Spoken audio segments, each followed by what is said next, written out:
Hi girls, single ka. At after na wala kang boyfriend, ang buhay mo ba nasa loob lang ng bahay? Or nasa trabaho lang? Or nagtitinda ka lang? So kung nanonood ka ng video na to, nasa love advice ka ni M and I'm M. Pag-usapan natin ngayon, yung kalandian mo. Okay, so girls and boys, usually at the age of 30s above, medyo nag-iiba na talaga ugali natin. Nagiging, mas gusto na lang natin bahay. Parang feeling natin, pag umalis tayo, mapapagod tayo. Mas lalo kung hindi tayo expose sa ibang tao. So, anong point natin dito? Dito tayo nag-end up na magiging loner tayo. Mas happy na tayong mag-isa. Pero there are moments na gusto mo magkaroon ng boyfriend. And sometimes, nag-iisip ka, bakit wala kang boyfriend? Of course naman, sino naman manliligaw sa'yo? Kung ang ginagalawa mong mundo, gusto mo ikaw lang. Okay? So, if you are really wanted to have a boyfriend or girlfriend, pwede ka naman pumunta sa dating app. Dating app is a best, a best place to find new love.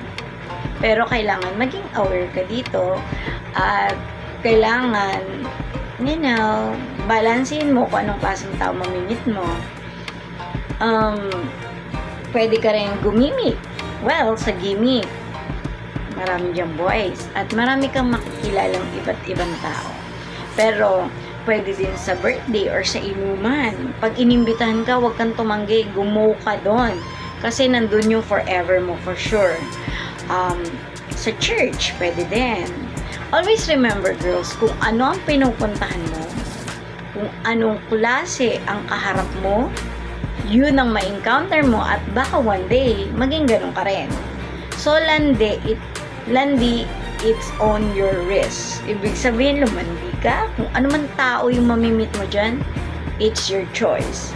Lagi mong tatandaan, pwede ka makakilala ng lalaking taken dyan, makakilala ng lalaking kasal na, or married na, or may girlfriend na, may serious relationship, or either, lucky you, kung single siya, or separated, or widow.